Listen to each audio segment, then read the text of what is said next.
Well, I can tell you how we're sort of seeing it applied today. Because I think sometimes you sort of build these things and you're not exactly sure how it's going to be applied by the end user, but it's really kind of what we've seen is that VidMob is being utilized in kind of like four pretty clear use cases throughout the like content supply chain. Okay, great.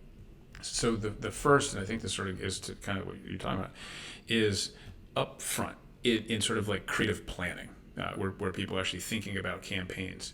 Second is in the actual production. So, where someone's like in the edit room, making changes to content.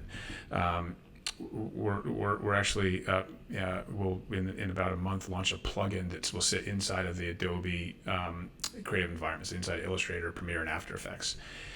So as someone is creating, before they even render the asset, they'll be able to test it to make sure that it's following brand best, it's following the platform best practices. Check, check, check. That it's, if the brand has learned that actually for them, this other thing is important. You sort of have to open with, an actress smiling and then show the relief of the lotion. All those things, check, check, check. And then if you know what the audience is going to be, is it actually adhering to the best practices determined for that audience?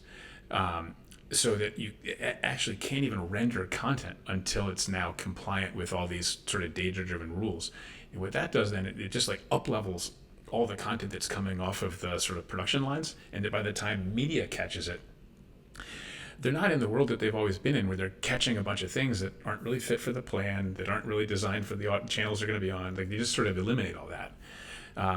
And then with the media teams, this is the third part, is they're taking the scores that are coming with this.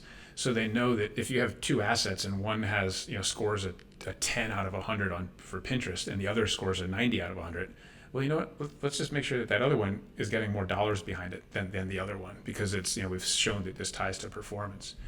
And then lastly, during the flighting of a campaign, you actually can see when individual pieces of creative start to decay in performance. Learnings have already started to come in, and you can, if you want to, now optimize those and see the changes. And so it's sort of like those four integrated points throughout, and that gets you essentially like getting an intelligent content supply chain. Yeah, I love that. I mean, especially I love that last point too. If I could just say, which is basically you said figure out what sucks and don't do it anymore. I think sometimes that's half the battle of marketing. We don't get rid of enough stuff that doesn't work. Go ahead, Rick. That might be half the battle in life, as well as marketing. But that's true. If I can mitigate my mistakes, I'll be doubly off better. Exactly, that's true. Thank you.